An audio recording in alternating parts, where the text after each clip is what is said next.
Fala, meus queridos, tudo bom? Estamos aqui para mais uma aula de Química.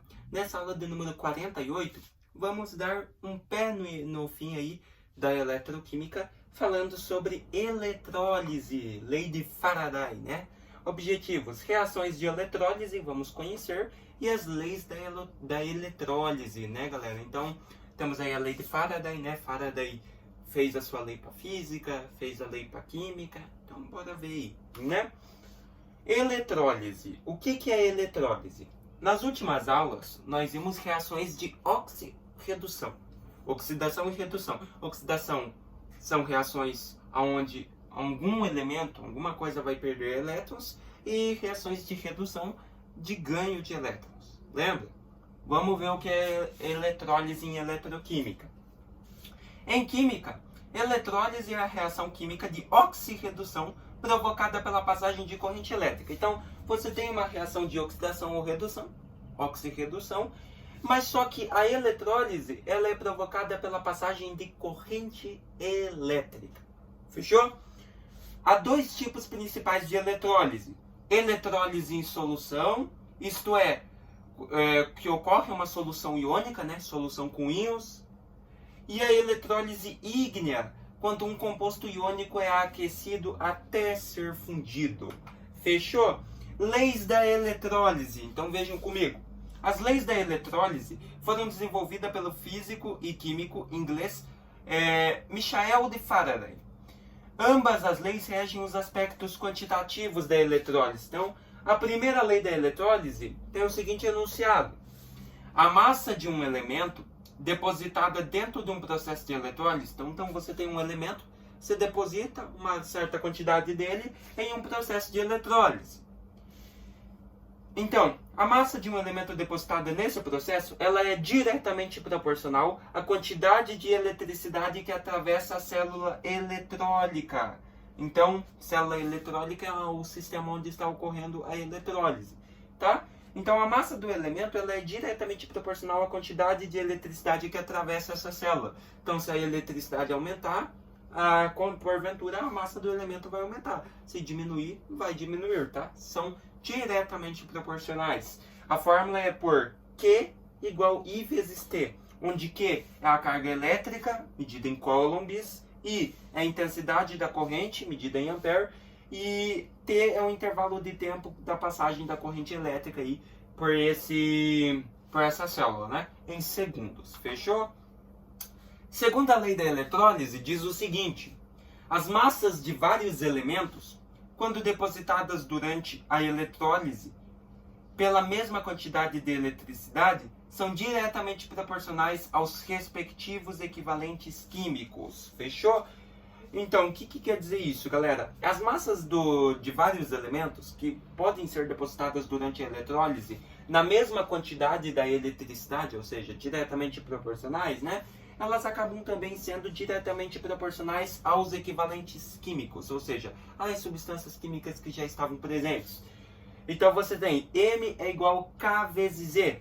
M é a massa da substância, K é a constante de proporcionalidade e E é o equivalente grama da substância. Fechou? Substâncias que já poderiam ter aí no processo de eletrólise. Fechou? Classificação. Os processos de eletrólise podem ocorrer através da fusão ou da dissolução. Fechou? Vejam comigo então. Eletrólise ígnea. A eletrólise ígnea é aquela que se passa a partir de um eletrólito fundido, ou seja, pelo processo de fusão. Olha só, como exemplo vamos usar o NaCl, o cloreto de sódio. Quando aquecemos a substância a 808 graus Celsius, ela se funde e os íons presentes, o Na+, e o Cl-, passam a ter maior liberdade de movimento no estado líquido, né? Ela vai se fundir, vai passar de sal, que é sólido, para líquido, né? E os íons vão ter mais liberdade para se movimentar, né? Porque é líquido. Nós sabemos que a movimentação no líquido é maior que no sólido, mas maior que o líquido somente o gasoso. Beleza? Quando a corrente elétrica passa na célula eletrólica, os cátions Na+, são atraídos pelo polo negativo. Por quê? Porque ele é Na+, ele precisa perder esse mais, então ele vai se atrair para o negativo. Chamado de cátodo, né? Nós chamamos o polo negativo de cátodo. Já os ânions, o Cl-, são atraídos para o polo positivo, que nós chamamos de ânodo, né? Então, o positivo vai para o negativo e o negativo vai para o positivo. Fechou? No caso do Na+, ocorre uma reação de redução, de ganho de elétrons, né? Porque ele já tem um íon, ele é um cátion, então ele precisa ganhar elétrons para atingir a estabilidade.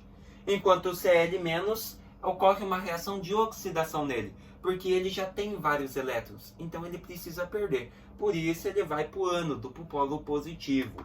Fechou? Então temos lá, ó, ânodo e cátodo. Então no ânodo somente Cl-, no cátodo somente Na+. Fechou? Assim, um vai perder elétrons e o outro vai ganhar até alcançar a estabilidade. Então, eletrólise aquosa agora. Vimos a eletrólise ígnea, vimos as leis da eletrólise. E o que é eletrólise aquosa? Veja comigo então. Na eletrólise aquosa, o solvente ionizante utilizado é a água. Em solução aquosa, a eletrólise pode ser realizada com elétrodos inertes ou elétrodos ativos ou reativos. Então, o que são elétrodos inertes, né? Então, elétrodos inertes, a água da solução se ioniza de acordo com a equação. Então, por exemplo, você tem H2O, os íons dela é H+, e OH-, né? Então, olha só, com a dissociação do NaCl, nós teríamos NaCl passando a ser Na+, e Cl-. O que acontece se naquela água ali, naquela reação de água, eu dissolver um sal, NaCl ali? Então, olha só, assim os cátions H+, e Na+, são descarregados no polo negativo, são descarregados no cátodo. Enquanto os ânions, OH- e Cl- podem ser descarregados no polo positivo. Então, você tem a água, você mistura o sal de cozinha nela lá, dissolve ele, e o que acontece? Os íons positivos, acontece a mesma coisa, né? Os íons positivos vão para o polo negativo, o H+ da água e o Na+ do sal, e os negativos, o OH- da água e o Cl- do sal, vão para o polo positivo, até que eles sejam descarregados e alcancem a neutralidade, tá? Mas para isso ocorre a oxirredução, né? Ou seja, no caso dos positivos, eles precisam ganhar elétrons, então eles sofrem redução nesse meio aquoso. E os outros, os negativos, eles precisam perder elétrons. Então, porventura, eles vão sofrer oxidação. Fechou? Mas tudo através da passagem de corrente elétrica, né? Nos cátions ocorre uma reação de redução, como dito, redução catódica. Enquanto os ânions ocorre uma reação de oxidação, oxidação anódica, né, que está no ânodo, que é o polo positivo. Assim, temos a seguinte equação de eletrólise. Então, 2NaCl mais 2H2O, passando a ser 2Na+, mais 2OH, mais H2 mais Cl2. A partir disso, podemos concluir que as moléculas de NaOH permanecem em solução, enquanto o H2 é liberado no polo negativo e o Cl2 pelo polo positivo, né? Porque eles vão alcançar a estabilidade e não vão ter mais importância nenhuma. Então eles saem. E o que nos resta? Então esse processo resultará na seguinte equação: 2NaCl mais 2H2O, passando a ser 2NaOH, que daí o Na e o OH se juntam, né? Mais H2 mais Cl2, né? Onde o H2 e o Cl2 podem ser dissolvidos, podem ir para lá, né? Não tem mais importância, pois já alcançaram aí a neutralidade, pois é um sal, né? Então, olha só.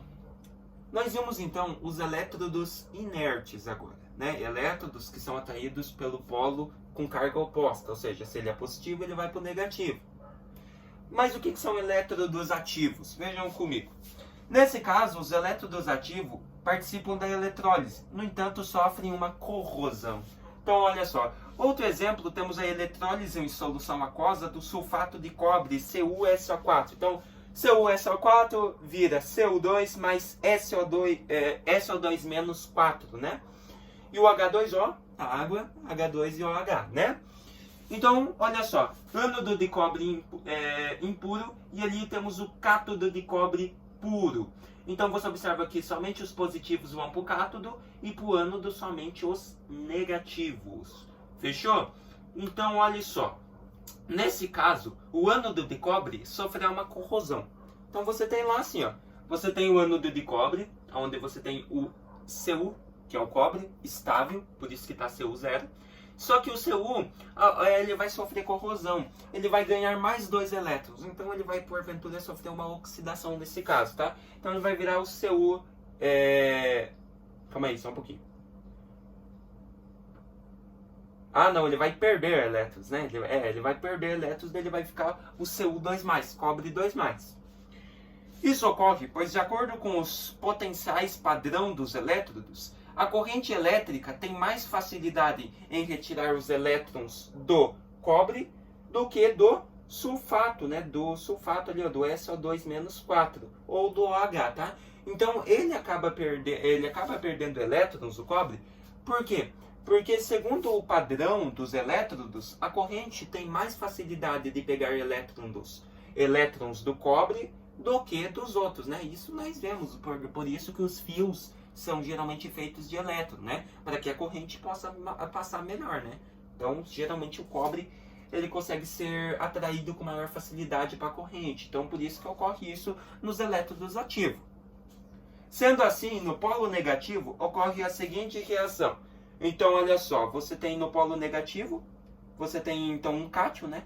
Esse cobre automaticamente vai desviar para o polo negativo e ganhar elétrons, atingindo a estabilidade novamente. Cobre lá, Cu, né?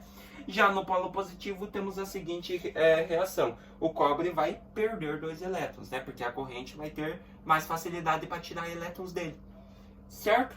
Então, por fim, ao somarmos as duas equações da eletrólise, temos como resultado 0. Então, tudo isso ocorre na eletrólise, em solução aquosa, para que ambos tenham estabilidade. Então, por exemplo, você tinha lá, nos inertes, você tinha água, você tinha o NaCl, o cloreto de sódio.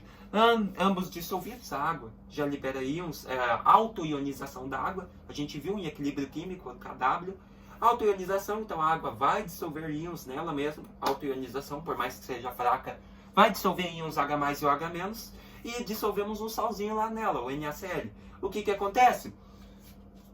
Na célula que nós temos, que se forma quando ocorre o processo de eletrólise, quando tem corrente elétrica nela, nessa célula cria-se um polo negativo e um polo positivo. O polo negativo é o ânodo, o polo negativo é o cátodo e o polo positivo é o ânodo, né?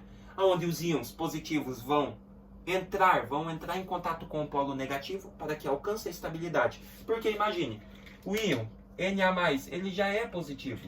Para ele alcançar a estabilidade, ele precisa ir para um polo negativo. Assim, ele vai ganhar elétrons e vai alcançar a estabilidade, ou seja, o 0, ficando uma solução neutra, que é o que nós queremos. A química trabalha com isso. Nós não queremos nem algo muito ácido, nem algo muito básico, né? É simples. Então ele vai alcançar a estabilidade. Mesma coisa com o Cl- ou com o OH-. Eles vão para o polo positivo, alcança a estabilidade e fica neutro. Fechou? Mesma coisa aqui, galera. Só que aqui, o estranho é que o cobre, aqui são vários elementos. Só que aqui, a única coisa que diferencia é que o cobre ele consegue ser atraído com maior facilidade por uma corrente elétrica. A corrente prefere o cobre porque ele tem maior indução. Ou seja, a corrente vai tirar com maior facilidade os elétrons do cobre. Mas só que isso ocorre no polo positivo. Já no polo negativo, a reação é totalmente diferente. Ou seja, no polo positivo, o cobre perdeu elétrons, então ele está polo positivo. Ele vai se diferenciar para o negativo, vai ir para o negativo e vai perder elétrons. O que acontece? Ele volta para o positivo, ganha mais elétrons e atinge a estabilidade de novo. E observe que se você somar as duas equações ali, ó, onde ele perdeu 2 elétrons e onde ele ganhou 2 elétrons, perdeu, ganhou, atingiu a estabilidade, ficou 0. É isso que nós queremos. Fechou? E a mesma coisa acontece com os outros, só que de forma diferente. Aqui eles utilizaram somente o exemplo do cobre, que é o maior atraído por corrente. Mas acontece com os outros também, professor? Acontece, só que aqui não está. Fechou? Mas ambos têm que ser atraídos para o polo positivo, para o polo negativo, segundo a corrente elétrica, até atingir a estabilidade e nós termos uma solução neutra. Fechou? Mas por que isso está dentro de eletroquímica, professor? Porque reação de eletrólise, como dito, por exemplo, você tem aqui, ó, o Na+, ele é um cátion. ele precisa ir para o polo negativo, então ele vai ganhar elétrons. Então ele sofre redução. E o Cl-, ele já tem elétrons, ele precisa perder elétrons, então ele vai para o polo positivo sofrendo oxidação. Ou seja, em ambos os casos, dentro dessa célula, dentro desse sistema, temos uma reação de oxirredução entre os componentes. Fechou? Por isso que eletrólise é estudada dentro de eletroquímica. Fechou? O que nós vimos então, galera? Vimos então reações de eletrólise e as leis da eletrólise lá no comecinho, né? As leis não são muito trabalhadas no ensino médio, por isso que nós não aprofundamos tanto. Mas é importante que vocês saibam o conceito de eletrólise, tá? Reações de oxirredução que ocorrem por meio de corrente elétrica. Fechou? Espero que vocês tenham gostado dessa aula, entendido esse conteúdinho e se vemos aí numa próxima, né? Na próxima aula vamos encerrar eletroquímica, para daí, no fim, darmos início à química orgânica. Até mais!